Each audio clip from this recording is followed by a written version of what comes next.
books out there since the year 2000. He says, one popular prophecy writer expresses well the sentiments of untold millions of Christians. Now here's the quote of one of the idiots out there today that's made at least $100 million off his lies. Here is one of his quotes. Do you believe that any instant you could find yourself hurling through the skies to meet your Lord face to face? Are you confident that God will spare you and your loved ones the horrifying judgment of the capital tribulation?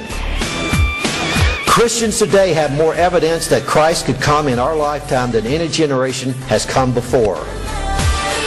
The day is coming when the worst traumas in history will be eclipsed by a 7-year period that will be far more terrible and terrifying than anything man could imagine. Who wrote that? And who said that? Of course, Tim LaHaye. The idiot that has put together all those fiction books out there that you idiots have bought and made him wealthy. That he drives the most expensive cars, lives in the best homes, eats the best food, wears the best clothes. He's the man about town today with his sidekick, Jerry Fat Jenkins. That helped him write those stupid books. Now, Gentry, the man I'm talking about here, the professor, he says, these words of Tim LaHaye reflect the viewpoint of the majority of American evangelicals today. At any instant, the Lord could rapture all Christians from this world, signaling the outbreak of the tribulation with all of its attendant horrors. LaHaye, in a book edited by Thomas Ice. Now, Thomas Ice, as you know, I've been talking about him. He's a current darling from Theological Seminary in Dallas, Texas down there. He's a current #1 pre-trib rapture idiot out there today. This man, you should read some of his writings, man. He is so slick. I mean, he's like a slick, greased pig that you can't hardly catch him on his stuff, but he is so off the wall.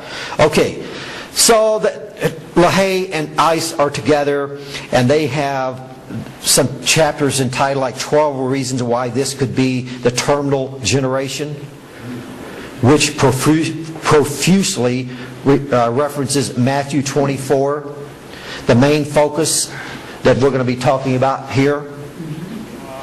Then Gentry says, I myself held this belief during my early Christian life. At least he's got enough sense to tell he once held the view of these people. Then he talks about his college days, and he talks about in his theological seminary, and then he got converted on Matthew 24, the book of Revelations, all that. Okay, I just want you to hear some of the stupid stuff being said about hurling through space. You know, all this stuff that they talk about. Okay. So what are they talking about in Matthew 24? Just exactly what I'm talking about. They're using these very same scriptures. Now, in the day of Noah, Jesus is giving one illustration. Did I read that correctly to you? Do you have a Bible out there? What does it tell you? Our opponents are telling us it was Noah that was raptured. It was the sinners or the unbelievers that were left behind. That's what they're trying to tell us. It's exactly opposite of that. It was the sinners that was taken. It was Noah that was left behind. All right, that's one example. Let's take another look at example number 2. Verse 40, Matthew 24. The second illustration is two in the field. He just was a common man. He talked about, okay, there's 2 workers in the field, probably reaping wheat or picking berries or whatever. Okay? The one shall be taken, the other left. Here he comes with one taken, one left business. This is Jesus speaking about this in Matthew 24. The very things that these big shots have written books on. Then he comes on with a second one in verse 41. He talks about, then you got 2 women shall be grinding at the mill. You know, the old wheat mill, the corn mill, they're grinding and, you know, preparing stuff. Two working side by side. The one shall be taken, the other left. Then he says, watch therefore. Keep your eyes open and watch therefore. For you know not what hour your Lord does come. All he's doing is warning the people. Just like Noah was warned, he preached I suppose 120 years, so they tell me, to the lost world. He was building the ark. It never rained before. They didn't know what this man was doing. He was preaching the judgment was coming, and they didn't even understand it. They didn't want to understand it. They mocked Noah until he entered into the ark. The ark doors were shut. And when the rains came, they beat on the door wanting to get in. Why? To be taken in a rapture? No, honey child. They was going to be taken in the floodwaters, and they all drowned and perished. Noah and his family survived that great tribulation that we're not supposed to go through. Seemed to me like Noah went through his tribulation for a year, stuck in an ark with a bunch of smelly animals and a bunch of grouchy family members. To me, that would be a great tribulation. He went through the great tribulation. Now, verse 43, Jesus comes along with another angle. But know this, that if the good man of the house had known in what watch the thief would come, he would have watched and would not have suffered his house to be broken up. Again, watchfulness. Stay awake, be alert, be sensitive to the times. Now, if you're gonna be asleep and a thief breaks into your house, he's going to steal your goods, what's your fault? Now, I know we're not going to stay up all night watching for a thief, but he's given an illustration. That's usually when thieves work at night. Now, Jesus, in one sense, compares himself to a thief. Not that he is, but he compares himself about the bridegroom. The cry went out at midnight. It was nighttime when the bridegroom came. And the 5 foolish virgins and the 5 wise ones, oh, they had some problems. The 5 foolish went around trying to get oil for their light because they wanted to go out and meet him, and it was too late. He came at midnight. Got it? Just like a thief would break in your house at nighttime. He's giving those illustrations. He says in verse 44, therefore be ready, ye also ready, for in such an hour as you think not, the Son of Man cometh.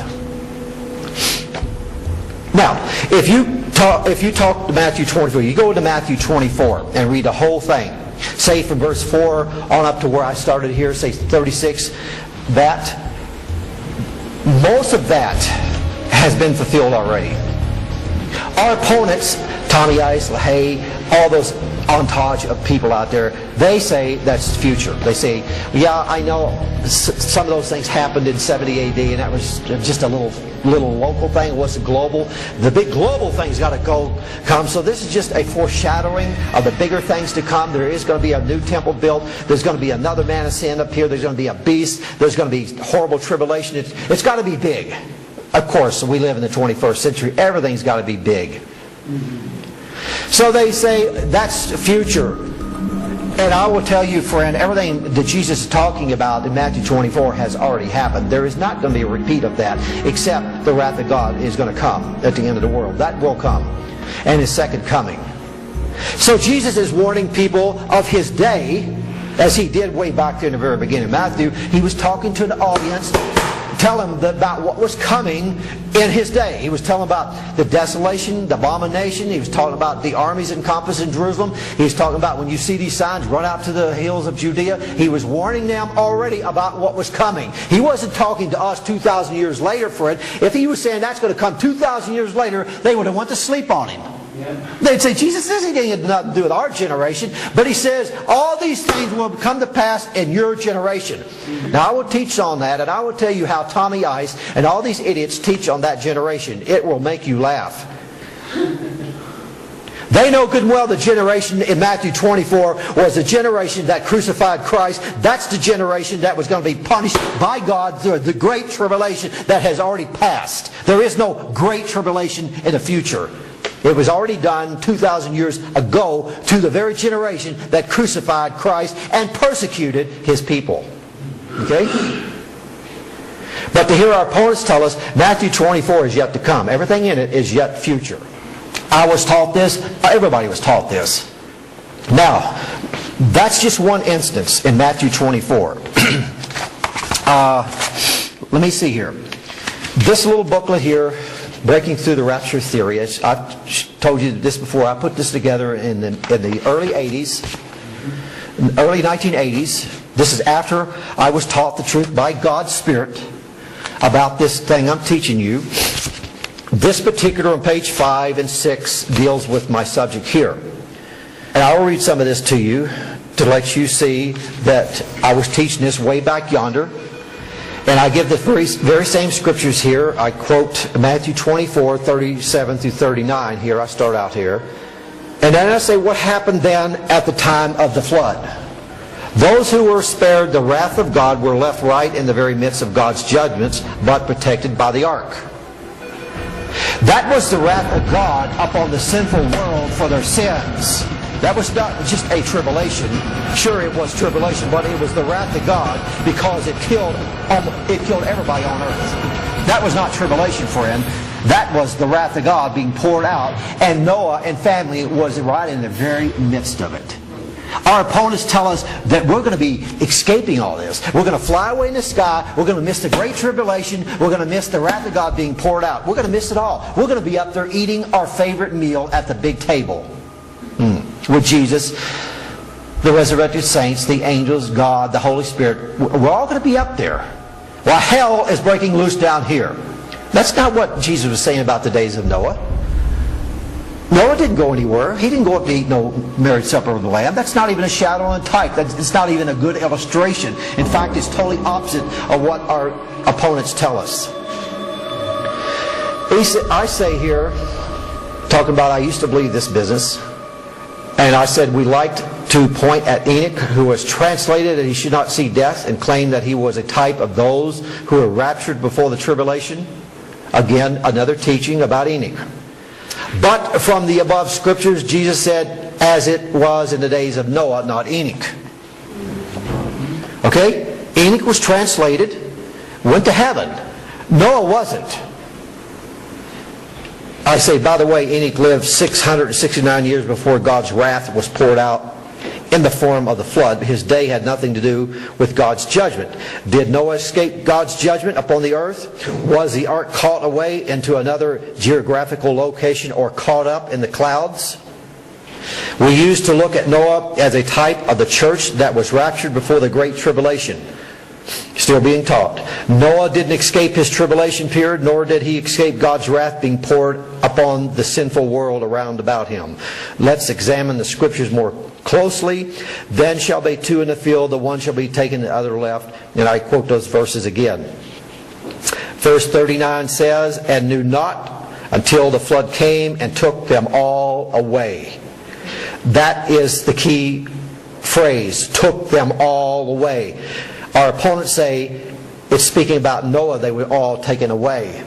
That's not what it's talking about. That's not what... The ones that were taken all away were the sinners in the water drowning, sweetie. Now, who was taken? Was it Noah, as the theory teaches? Or was it the sinners? It was the wicked that were taken in Noah's day, not the righteous.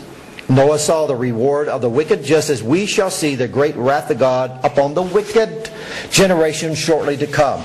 We could be in that terminal generation in which Jesus comes back. He is coming back. I believe that.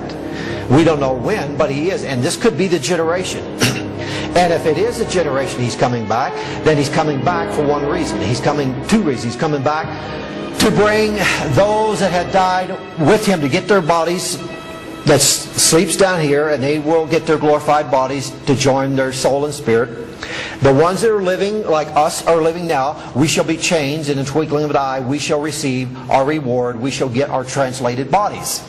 That's what He's coming back for, but He's got a second thing He's coming back for, and that's to give the world a good spanking.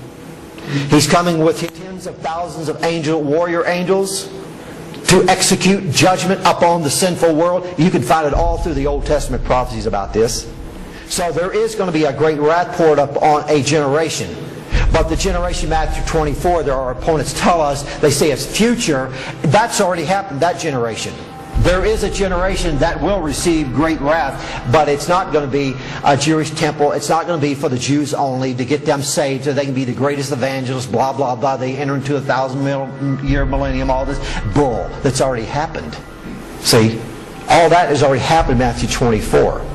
It's not going to be the same type thing, but they tell us Matthew 24, everything in it is yet future. Everything. It says we're not flying away in the sky, nor are we going to heaven, but we're going to be right here on the earth as Noah was. He was caught in the middle of God's judgment waters from above and below. Genesis 7:11.